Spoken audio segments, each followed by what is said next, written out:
I know growing your glutes can be extremely tricky because your quads and your hamstrings typically want to take over and do all the work for your glutes.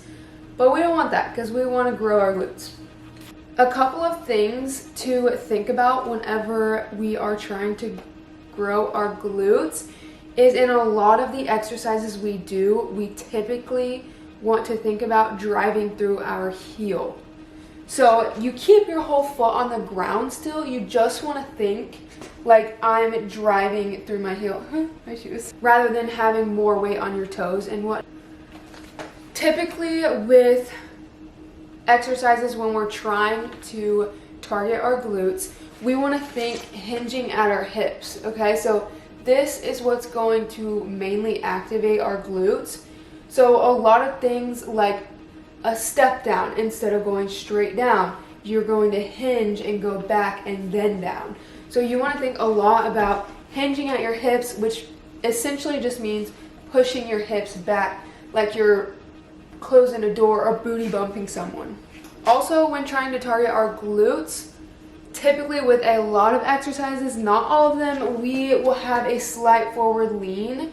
So whenever it comes to Bulgarian split squat or lunges and things like that, typically we want to have a little more of a slight lean, but keeping a neutral flat back, just so that it can isolate the glutes just a little bit more.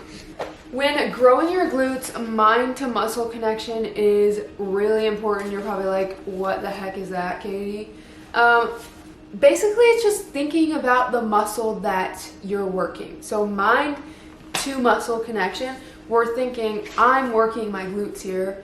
I want to feel this in my glutes. So, and you can even mind to muscle just think like that I'm working my glutes. Or as you're doing the exercise, if you don't have a weight in one hand or if you don't have a weight on your back, you can touch the muscle and like, this is the muscle that I'm working. You need to make sure that you are properly fueling your body and hitting your protein goals. We need to be properly eating enough, and we need to be eating enough protein to grow. When growing our glutes, we need to think about progressive overload, and we need to use progressive overload. There's a couple different ways you can go about progressive overload, and I personally believe in the adding weight aspect of progressive overload. Last but definitely not least, it's going to take consistency. You're going to have to be consistent. You're going to have to be consistent with your workouts every single week. You're going to have to be consistent with your protein and your nutrition every single week. You're going to have to be consistent with all of it, every single bit of it. And you can't just be consistent for 2 weeks. You have to be consistent through the full 6 weeks. And if you want to keep that momentum, you need to be consistent with it over years.